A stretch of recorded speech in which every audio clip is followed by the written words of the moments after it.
তরকারিটা অনেক মজা হয়েছে। করলা চিংড়ি মাছ ঝোল, অনেক সুস্বাদু একটি তরকারি। আসসালামু আলাইকুম আমার প্রিয় ভাই ও বোনেরা, আপনারা সবাই কেমন আছেন? আশা করি ভালো আছেন। আপনাদেরকে অনেক অনেক শুভেচ্ছা জানিয়ে শুরু করছি আমার আজকের ভিডিও। আজকে আমি নিয়ে এসেছি করলা শসা দিয়ে চিংড়ি মাছ ঝোল। এখানে আমি সব কিছু তৈরি করে নিয়েছি, মশলাগুলো বেটে নিয়েছি। তারপরে একটা কড়াইতে গরম করে তেলটা দিয়ে দিলাম।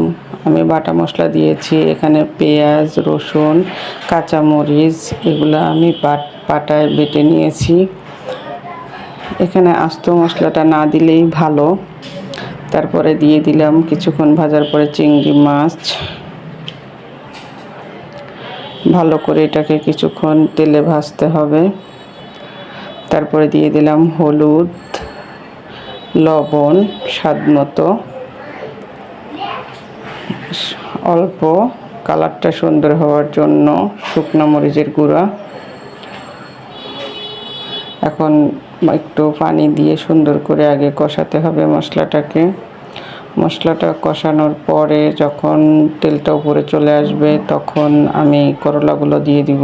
এই পর্যন্ত আমার ভিডিওটি যদি ভালো লেগে থাকে অবশ্যই আমার চ্যানেলটিকে সাবস্ক্রাইব করবেন, লাইক কমেন্ট শেয়ার করবেন, বেশি বেশি করে সাপোর্ট করবেন। এখন আমি করলা শসাগুলো দিয়ে দিলাম, দিয়ে আমি এটাকে ভালো করে কষাবো। অন্য কোনো মশলা আমি দেব না। করলাটা বেশি একটা তিতা লাগবে না, এটা বড় করলা। আর করলা তরকারি তো একটু সামান্য তিতা লাগবে। আমি সাথে শসা দিয়ে দিয়েছি, শসাটাতে দেওয়ার জন্য তিতাটা কম লাগবে। আপনারা অবশ্যই একবার বাসায় রান্না করে খাবেন।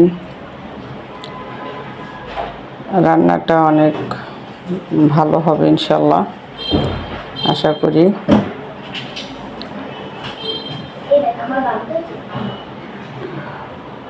করলাটা শুধু ভাজিই খাওয়া যায় না, যদিও এটা তিতা, এটাকে রান্না করেও খেতে অনেকটা মজাদার হয়।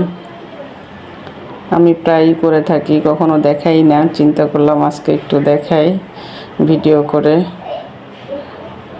করলা তো তিতাটা সবাই পছন্দ করে না, অবশ্য তিতা জিনিস খাওয়া ভালো। তরকারিটা এ পর্যন্ত আমার হয়ে গেছে, দেখুন কত সুন্দর কালার হয়েছে। আমার ভিডিও আজকের মতো এখানে শেষ করব। আপনারা সবাই ভালো থাকবেন, সুস্থ থাকবেন এই কামনাই করি। আল্লাহ।